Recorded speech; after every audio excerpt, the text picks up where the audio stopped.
Welcome to Cyber909, your source for wit and wisdom in cybersecurity and beyond. On this podcast, your host, Veteran Chief Security Officer and cyber aficionado Den Jones, taps his vast network to bring you guests, stories, opinions, predictions, and analysis you won't get anywhere else. Join us for Cyber909 episode 25 with Scott Hellman. Howdy, folks. Welcome to another episode of Cyber909, your podcast for random cyber leadership, wellness, whatever. We could, that list could go on forever. But the good thing is every episode we bring in some exciting guests and friends of mine from our network. And I'm blessed to have now this guy, friend, mentor, agent extraordinaire. I don't know, Scott, can I give you any other accolades? But let me introduce Scott Hellman, special agent with the FBI. Scott, why don't you introduce yourself? Better than I did. Obviously, you've gone overboard yet again. I've been an agent with the FBI for almost 17 years, all 17 of those years working or managing various different types of cyber investigations, from anything from criminal style like ransomware, business email compromise, or data breaches, to various different nation state threats. I've spent my entire career working them, managing them, being interested in them, and just very obsessed to the point where I certainly still enjoy talking about them on a regular basis, daily. Yeah. And so you were recently wrapping up a keynote for Cybersecurity Summit, the conference in Santa Clara. I mean, you guys do a lot of these kind of events and stuff. You're out there trying to raise awareness. Can you share with us what were a couple of the themes that you were sharing with the audience that day? Well, I think you bring about awareness, and yes, I'm going to talk about themes. I think the awareness piece is so important, especially from our perspective, because we get well over 1 million reports a year of different types of cybercrime. There's no possible way that we could investigate each and every one. There's just no way. And so a huge piece of what we try and do is bring awareness to the various different threats that are out there, because, I mean, frankly, it's like a crowdsourcing effort, where you've got to have people that are aware so that they can be taking their own measures to prevent these things from happening to them. In terms of the things we're seeing, I think about it from two perspectives. One, what are the most common things we're seeing? And then also, what are we starting to see a little bit more of? The common things we're seeing are things that we've seen for many, many, many years. Tremendous amount of phishing attacks, hundreds of thousands a year, and that hasn't really changed. We saw a slight dip in our data set this year, whereas last year we got about 300,000 reports, and this year it was about 200,000 reports. So I guess a third is more than a slight dip. I don't really have a good answer for why that is, but depending upon who you talk to, the reality is phishing is still a primary vector for many attacks. So that hasn't really substantively changed.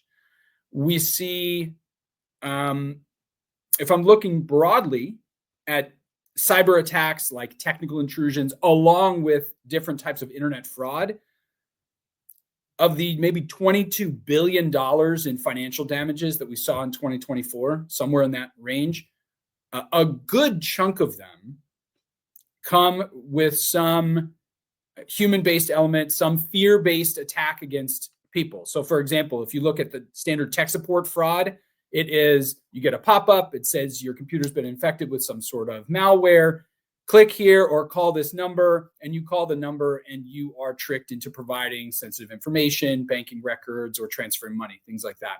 And it's that very common fear-based attack that we see involved in a wide range of different types of attacks. I mean, tech support fraud alone, that was $1.5 billion in 2020. Wow. So those, I mean, yes, we still see lots of ransomware, but when I say lots, let's put it in perspective. The simple types of attacks, phishing, hundreds of thousands because it's cheap. And if you don't win, as in nobody clicks on it, no one's coming after you as a criminal. There's just too many of those for us we can't arrest every single person who's doing a phishing attack. On the far right, which is, okay, there's been a phishing attack or some sort of breach, and then there's pivoting, and there is exfiltration and encryption, all the things that go to a ransomware attack. There's a lot more steps there. You need a lot more infrastructure, and you've actually won at that point if you're the criminal, right? You've succeeded. And so we see, let's say 3,000 plus of those types of attacks get reported. The impact is dramatic, of course, if you're a victim. But when you look at those two numbers, 200,000 phishing attacks versus 3,000 or 5,000 ransomware attacks, initially it seems like, well, there's not that many. But of course, if you have 3,000 companies that just had their infrastructure completely debilitated or substantially debilitated, the impact is huge, and the financial repercussions are huge. And sometimes, I mean, sometimes we're talking about schools and hospitals, and you know, and there's no amount of insurance really can cover the impact of some of these events, because sometimes it's like it could be loss of life, or it could be delayed care. So there are some really nasty outcomes. Now, in the background, certainly in the phishing, I mean, there's whole business ecosystems built up around this, right? So phishing as a service. So it's crazy to think that these criminals actually have like back end support services that help them. I mean, what do you guys see there? Like any other business that is trying to grow, there is the potential for outsourcing various different services. So whether it's ransomware or data breaches or business email compromise, they all have been heavily relying on cybercrime as a service, this industry, for the last many years, because it props up the whole industry. You're talking, of course, malware as a service, malware developers, access brokers we see as a big one. I'm a criminal and I'm interested in gaining access to network, whatever. I don't have to do my own recon and resourcing. I can go and pay someone for credentials. I can pay someone for known vulnerability, things like that. If I am a ransomware actor and I get paid, my $2.75 million ransom payment, I've got to launder that money in some way. So maybe I'll go to a money muling as a service, where you've got, tens of thousands of people around the world who are either witting or unwittingly participating in money laundering by essentially, many of them are victims themselves and not realizing that they are helping to funnel money through their legitimate bank accounts. Phishing as a service, crypto mixing, you name it. I mean, all of the services are out there for people to use, for sure. Yeah. And so I heard this stat a couple of years ago. I don't know if it's still true, but if in a phishing attack, they send 1 million emails out, because they get emails off the dark web, automated service, they send 1 million email out. And I think the return rate of people clicking those links was about 5%. I don't know if that number is true, but do you guys have any stats on like the number of people that click based on what gets sent out? That's a great question. And I think the number will have to change depending upon the situation, right? There's so many variables. If you think about any companies that you worked for have the phishing practice, right? For the internal employees, for phishing awareness and cybercrime awareness, those numbers change depending upon, there's too many variables, I think, to really map. Yeah. It's going to be time of day, the specific person, what was going on in that individual person's life that might be distracting them. How convincing was that particular email? How much fear did it stoke in them? And the reality is, of course, you only need a very small percentage potentially to be successful. And again, as I mentioned before, if you're not successful, it didn't cost you very much. You're talking hundreds of dollars for some phishing campaign. And if you didn't win that time, you're going to just keep trying again, because it is overall represents a vector for almost a third of the attacks that we see. Yeah. So I was just thinking, a couple of things came into my head, actually. One was, my marketing campaigns can't be too bad, because our open rate of a marketing email is about 20%. That's not bad. I know that with the advent of AI, there's going to be more personalization. The grammar is going to be better. The ability to scrape information off the web that links you and me together and says, hey, so I think the future, it's going to be crazy. That success rate is going to be way higher for the bad actors, which means the defenders are going to also have to think of leveraging AI as part of their defense strategy. We'd be remiss, I guess, if we didn't talk a little bit about AI. So what are you guys seeing from an AI perspective that either concerns you or excites you? Great question. We'll talk about both. I totally agree with you that AI is absolutely, I'm confident, is being used to enhance phishing and social engineering attacks. It's really challenging, though, to identify. Number one, AI doesn't always, some AI enhanced attack doesn't always come with some obvious flag that says this phishing email was created with this LLM, right? Those things, it requires a lot of digging. And even when you're digging, you may not, be able to identify whether or not AI was used. We can make some assumptions, but like you said, also AI tools, defense tools are also being used to help prevent against those types of phishing attacks. Let's talk about first, here's an example of something I've seen recently, and we'll talk about something that excites me and something that makes me scared. Something I saw recently. So we can talk about, it's likely that attackers are using AI. Here's a place where we know they were. We have an attacker identifies a company that has a browser plugin. And this happened to multiple companies, by the way. They identify that there's a browser plugin that's of interest that they essentially want to compromise. And so they craft this phishing email that essentially says, hey, we're writing from whatever place where this browser plugin is hosted, various different online stores. We're writing from the online store where your browser plugin is hosted, and you are in violation of our policy. And the policy was relatively benign. It was like your description, written description of the browser plugin was too long.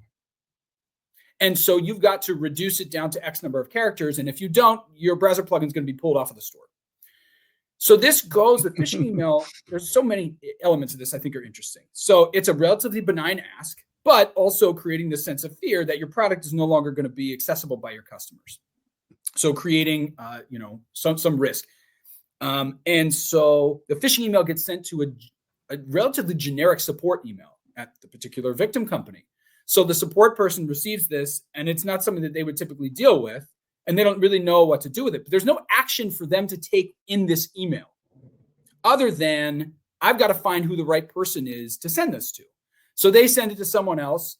And think about, as soon as you receive now what looks to be an internal email, because support person is forwarding to someone else, the someone else who receives it stops thinking of themselves as the gatekeeper for spam and phishing, because now they're receiving something internal. It gets forwarded X number of times. I don't know exactly how many, but it ends up in the hands of some executive to say, hey, there's a problem. The browser plugin is going to get pulled. Go find the person whose job it is to deal with this. Executive sends it to an engineer. Engineer sees and is like, oh my gosh, I'm being tasked with this, very short timeline turnaround task. I've got to do this because my boss is telling me to do it. Again, not seeing themselves as the initial gatekeeper of email coming into their system. They click on the link. Essentially, they think they're providing this shortened description, but what they're actually doing is providing access to the online store to the attacker. So the attacker goes in, pulls out the legitimate browser plugin, puts in one that is malware laced, and now all of the customers that would automatically download that updated browser plugin get infected. And so what does the infected computer do? An interesting question. I think in this particular situation, the infected computers would look for various different types of, secrets on the infected computer, tokens, usernames, passwords, hashes, things like that.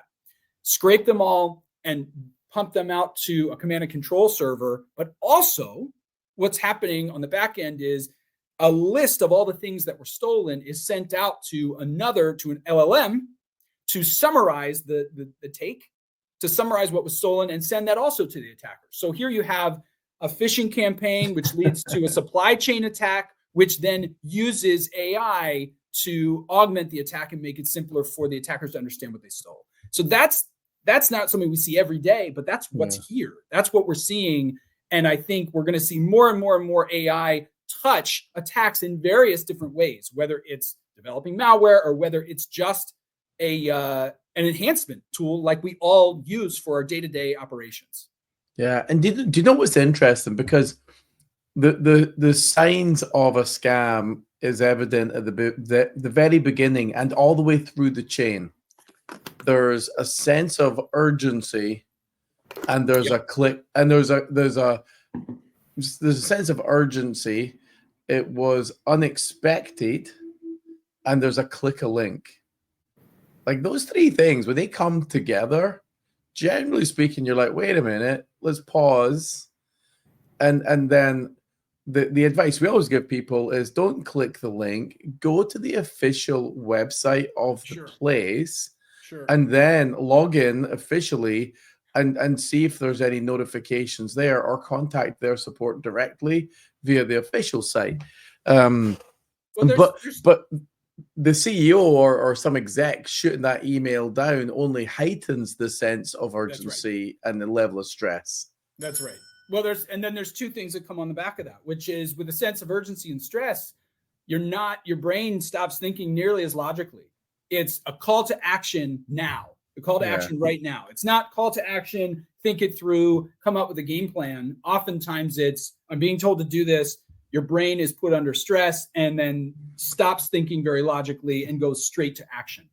I'm going to quickly backtrack on something I mentioned. I said that, AI tools are often used for just normal productivity. And I said, like we all use in our day-to-day operations. Just a quick caveat. The FBI is obviously looking into a wide range of different AI tools for various different use cases. But we are doing it with a tremendous amount of caution. I just wanted to make sure I caveat that it's not just like, legal disclaimer, FBI aren't using Chat GPT in order to blah, blah, blah, insert some shit here. We are taking things very slow and methodical. And at the same time, I meant broadly, we as a country, a community, a world are globally using it for a variety of. Yeah, that is a good call out, Scott, just to avoid any legal action, I guess, or any grumpy people. Any misunderstanding. Any misunderstanding. Now, the one thing I think of AI, and keep me honest here, I think of AI not necessarily changing the attacks, but I think of it speeding them up, enhancing them, making them more effective. So the normal defense mechanisms that we've been talking about before, I think they still apply.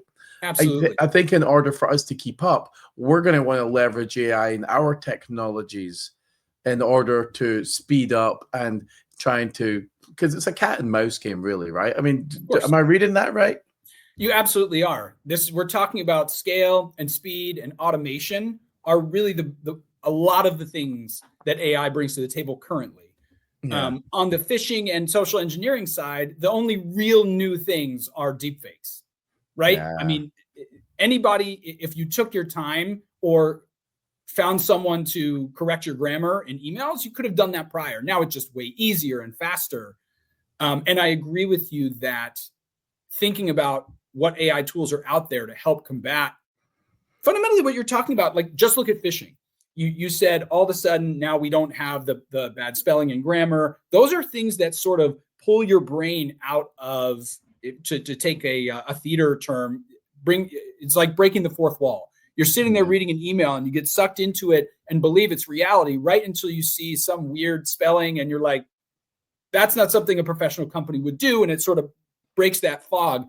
But without those additional cues, it becomes harder and harder and harder to pull your brain away from believing that it's reality. And so there are a handful of tools out there that I think are really interesting. So for example, there are many email tools out there to help with the goal of reducing the number of, phishing or malicious emails that end up in front of customer eyes or people eyes. And some of them are designed to do essentially, I think what's called sentiment analysis, is review the content of the text and say, hey, by the way, there are a lot of words in here that are designed to elicit fear or urgency. And I think that's a really fascinating, just those types of tools I think are particularly interesting. Yeah, that's all. I'm taking a couple of notes here. I look at this like so if a lot of the attacks are just the same, they're just enhanced. The defense techniques. So, you and I, we talk about things like zero trust. I mean, I got involved in Adobe 2017 on our first zero trust initiative. So there's things like that, I think, that really help. I mean, what's the best advice you give to companies to thwart the attacks and how to defend themselves? Let me hear the top three. Top three. Well, certainly, of course, I can't recommend any one particular product, and I'm not even in that game to say, hey, I've tested these empirically. Yeah. I think ultimately what I'm looking at, if I'm a protector, is what am I really protecting against? If we're talking about prevention, it's prevention, let's say, for phishing. The first thing I want to prevent is the email from even coming in the door. And if I fail at that, I want to prevent somebody from clicking on something, right? Responding. So you're talking about an initial filter and then something that flags for my reader. But let's say they click, okay, the attacker's goal is to escalate privileges, pivot around the network, and ultimately take something of value. And then maybe deprive access to it, right? And so it's all, to me, it's you want to look at things that fundamentally prevent each of those various steps, prevent the email from coming in, but then let's say we fail all the way through and the information goes out the door. The most valuable, that data is valuable to me as the victim, typically because it's all about the main CIA, security tenets. Yeah. It's going to be confidentiality and integrity and availability. So I have to plan for my data went out the door. I still need to make sure it's available to me. My data went out the door. I still need to make sure that it's confidential to me. And how can I think about that point? It's not just about remediation and rebuilding a network. It's, did I have effective backups? And therefore, even though my data went out the door, effective, I know, is a broad term. Did I have effective enough backups that I don't feel beholden to have to pay a ransom because I still have data availability intact? I think there's really interesting technology out there that's looking at data level encryption, so that information goes out the door, but there's still key information inside, documents or what have you, that is protected. So it's about prevention at every level of an attack. And I think that there's no one right way to do it. That's the problem. Yeah. Is there's a million, if there was, we wouldn't have RSA. So we would just have one company that provided a tool and we'd all use it and there would be no cybercrime, but that doesn't exist. I was gonna say, when I think of RSA, I think of the meat market, which is the conference with about, I don't know, 1 billion vendors. I mean, I'm obviously exaggerating the number, but you could walk around that vendor hall for 4 days, and it's just you can't talk to all the vendors in time, and nor would you want to, actually. So one thing that we mentioned earlier, and you and I love this topic of emotional wellness, and how do you now also, in our offline conversations in the FBI in your roles, so you were a hostage negotiator at some point. Did I get I was that on right? the hostage negotiation, the crisis negotiation team. Yes. Right. I was. Yes. So that's a very emotionally charged situation generally, I would think. So Sure. when we think of cyber crime and cyber protection and incident responders and people that have to deal with child porn and just all the nasty shit that's out there, how, from an emotional wellness perspective, how do you think people survive and thrive and don't burn out on this? I mean, what's your take there? Are you talking about people working in a SOC? What Yeah, I mean, well, it's funny because there's such a broad range of roles, right? So you're under pressure as the CISO, And if your company's under attack, and I've been involved in those, and I've known a lot of those people, then you're under an immense amount of pressure. If you're working the SOC every day and you're dealing with daily attacks. So I think I'm generalizing it right now. I mean, I'd love to have you back on the show and we just talk about wellness and the emotional side of this. But generally speaking, I mean, how do you think people survive it? What mindset or what tools would you recommend or consider? Well, I actually, if it's okay, I kind of want to push further left because you're talking about within the confines of an incident or a breach. I'll address that since you asked the question.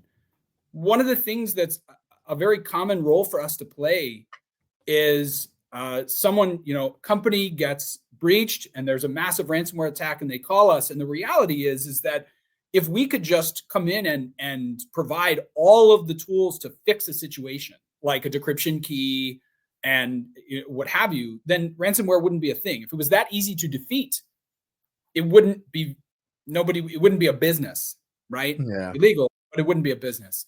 And so a lot of what we are doing when we're interacting with a business, with a victim, our primary role is to collect data, right? To investigate. We want to collect IOCs. We want to find out who did it, what infrastructure they're using, where they're storing their money so that we can hold them accountable however possible, whether it's seizing infrastructure, seizing funds, actually seizing a person, right? If that's a possibility, if we can arrest someone.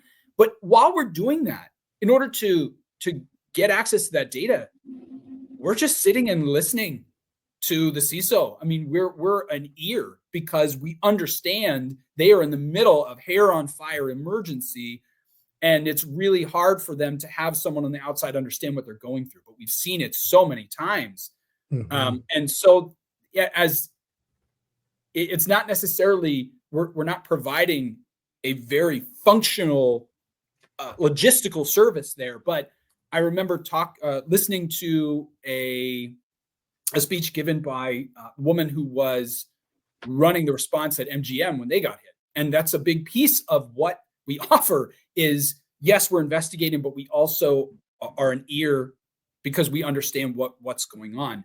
I'm going to push further left. Yeah. When we talk about where does emotional wellness come into play from at various levels of a cybercrime. And I love phishing attack or social engineering attack. One of my favorite stories to tell is true story, employee gets a phone call from someone purporting to be from HR. And it's like, hey, Dan, I'm calling from HR. And unfortunately, somebody reported that you posted racist statements on an online forum. And you think about how that person was feeling and what they were thinking. And probably what's going on is they're going into a fight or flight state where they're very worried. Their brain stops thinking logically. It's dumping stress hormones throughout their body. And their body is saying, you need to get out of this situation now. Call to action right now. It's what we talked about before. And the only way out of that situation, one way out of that situation, and you're talking about how do you navigate through or how do you survive, is talking about, we talked about sense of urgency. How is that employee going to recognize that they're feeling a sense of urgency? Because primarily what they're focused on is, I'm going to get in trouble. I'm going to lose my job. I've got to deal with this situation, get out of it. But they're not necessarily thinking cognitively in a sense of presence. I am feeling anxious. There is a sense of urgency. They're just thinking about this crafted situation. And I think the only way that you would recognize that I got a phone call and now I'm feeling anxious, and that should be a red flag, is if you have some element of mindfulness in your daily life. Yeah. And that could be something that's talked about at work. And it's not simply just about cybercrime. It's encouraging people to take a beat and examine themselves at any given point in time. Am I racing through my work? We all do better when we take a little bit more time. We all usually can, perform at a higher capacity or what have you. And just think about how that situation. I mean, she was on the phone with these people for 5 hours before she came out of this fear state. And by then it was 7 million pieces of PII out the door. But imagine how that story would have been different if that was something that was talked about regularly. Yeah. And how do you even know that you're feeling that sense of urgency is, well, you've got to practice taking stock of what's going on internally. We're talking 50% of all the cybercrime we see has some fear-based element. So this is not some crazy thought. It's how do you get people to pay attention to what's in front of them and what's inside them? Because that, to me, very clearly, statistically plays a very large role in how many breaches occur throughout the year, whether at the corporate level or on the individual, tech support scam or investment scam level. I mean, you're talking billions and billions of dollars that comes out of these types of initial scams. It's crazy. And I think, you hit the nail on the head on the whole the anxiety thing. And we wrote last year a small ebook on personal protection from cybercrime. And one of the sections is how to notice a scam. And I think the reality is people don't know when they're being scammed. That's exactly right. They get like this phone call out the blue, this text message. And it's funny because I remember years ago, even in my house, we got a phone call at the house back in the old days of phone in the house. House phone. Yep. That's how long ago this shit was. But the phone call goes along the lines of, it's Microsoft tech support, and Sure. we've determined that one of your computers in your house has a virus, and we want to help you fix that. That's right. And it was my partner at the time that took the call, not the most computer security savvy person, which is generally the case with a lot of these phone calls. And the only thing that she said, she was, well, maybe I'll give me your number. I'll get my husband to call you back. And obviously I'm very excited by this because we didn't have a Windows computer in our house. So I figured being the cheeky little shit I was, I'll call them back. So I called them back. I figured, hey, if they're on the phone to me, then they're not on the phone to some other poor victim. So let me 20 minutes later, I just revealed 20 minutes later. I'm drinking a beer on the phone, just chatting away. And, what's the MAC address and what's this and what's in the end, I revealed to them I didn't have a Windows computer. I was like, sorry, man, we're just messing with you. We're a Mac only shop here in this household. But I think that's the thing is these companies aren't calling Google, Microsoft, Apple. They're not phoning your house and saying, hey, we noticed you got something up. Right. Of course. They don't have time for that shit. So yeah. So couple of things. Now you've mentioned this a few times. You guys go to victim companies, and you give assistance, you help out. There's a bunch of free services and partners in the ecosystem, right? For so sure. Do you want to share a little bit about how do people get in touch with the FBI, or who are the partners? What's the best way to engage, and where do you find information that's free information that you guys provide? How do they get all that goodness? Well, gosh, there's a litany of it, of course, online. So I'll give a shout out to a couple of partners. Number one is CISA, Cybercrime Infrastructure Security Agency. I mess up the acronym, but it's CISA, CISA. Yeah. And fundamentally, they're under Department of Homeland Security. And basically what they're doing is providing assistance in the form of, they can provide TTXs, they can provide some mitigation services in the wake of a breach. They're not an investigative arm, but they're more awareness. They might do victim notifications, and we work hand in hand with them. Typically, it would be some critical infrastructure type of event, right? A hospital gets hit or something like that. And they're there doing their thing, and we're there doing our investigative piece, and we'll share data potentially, after working with the victim. So that's one. And so that's CISA, super easy to find online. They've got a whole range of resources. IC3.gov is certainly FBI, Internet Computer Complaint Crime Complaint Center. I messed that one up too. I'm not great with acronyms. Internet Crime Complaint Center has a host of different resources. It's also a place where we ask people to report different types of cybercrime. We got 950,000 reports this past year. It's a really valuable resource for us for understanding trends, statistics, things like that. Secret Service, we also work with. They have a cyber element as well that they tend to look at a lot of pig butchering scams, which, I mean, just for reference for anyone who's watching, it's a huge trend in the last maybe 5 years of essentially investment fraud. And someone described it to me, I think is a great term. They called it FOMO scams, fear of missing out. And it's this sense of urgency. It's typically targeting older individuals that are retired who have some nest egg. And the criminal's goal is to convince this person, hey, you missed out on crypto investment.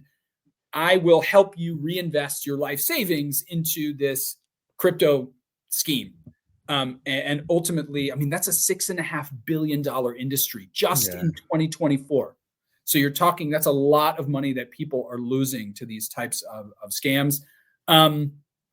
InfraGard is another entity that the Bureau sponsors and puts out. It's basically just, public-private partnership. There's lots of these things out there. The key to any of this is just start. If you don't have a point of contact with us or local law enforcement or Secret Service or CISA, just look us up. We're not hard to find. We're not this is not some secret organization. We're local. You can call us up and just ask to speak with someone who works on a cyber squad in your local area. And we're happy to go and grab a coffee with you and just be a basic point of contact. And what's the next step from there? It's going to be the next time you all have a tabletop and you get to the point where you would consider calling law enforcement, you can have us be a part of that tabletop. Or you could have CISA put on a tabletop for you, depending upon the type of company you are. That's where we bring a lot of value before. Far to the left is developing the relationship, understanding what we can do, what we can't do. And then if and when an incident does occur, you're not starting from scratch. You know who to call and you know what the steps will look like. And that's a huge advantage that you have going into an incident is having that relationship ahead of time. And I think, I mean, and obviously for my Adobe days and Cisco days, I've been involved with you guys since then. And for me, it's an invaluable resource to be able to even, like, we were doing insider threat work in Adobe, right? We're like, okay, let's look at insider threat as a vector for the business to a risk of the business. And I reached out to your team, to Elvis, and then he came in and we had a round table with the team, enterprise security.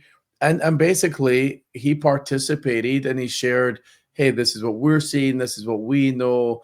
We heard the things that we were thinking of, gave us feedback, and we didn't pay for that.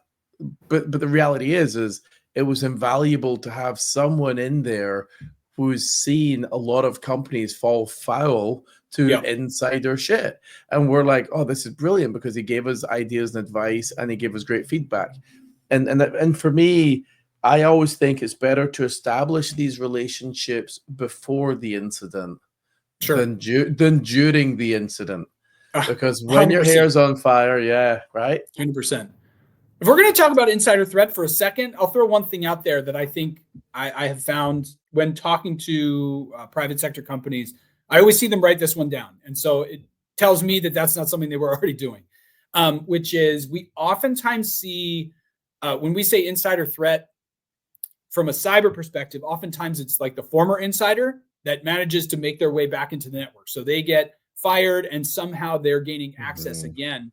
And the most common reason for that is one of two things. Either one, well, it really comes down to in the outboarding process, what sort of process do you have to remove accesses? And most companies will have, some process where they coordinate with IT and okay, we're going to come up with a list of all of the accesses that this person had and remove them. What oftentimes doesn't get caught is the accesses that are sort of off the books accesses that this person created, typically with good intention. They wanted to do their job, and so they create an extra admin account because it was easier for whatever reason, or they had a backup of a database or what have you. Or there were shared keys, shared API keys, shared credentials. That was probably the biggest one. And so the person gets fired, they leave, and yet now they're disgruntled, they're upset. They still have access because of these shared credentials. And I think one of the easiest ways to figure that out would be not just doing an interview of the employee, but interviewing a small handful of the employee's colleagues to ask those questions. What other shared resources does everybody on the team use? Because you're not necessarily going to get that from the employee who's bitter and walking out the door. Yeah. And it's, I've been in the identity and access management game since the early mid 90s. I was an ex-Novell admin, so Novell 311. That's how old this guy is. And it is one of the things, that I pride my career on is identity and access management. It is a serious business. And it really is the business of how quickly do you get employees onboarded and be productive? It's how quickly do you get them access to the stuff that they need to do their job? And then it's how quickly do you cut off that access to everything that they had when they walk out the door? Yeah. And like you say, it's funny, the directory accounts like your ADs and your Oktas of the world, that's the easy shit. The hard shit is, we've got a Salesforce local account, like backdoor account. We've got an Oracle database account. I've got like this generic account I use to run these applications. Like you say, shared keys.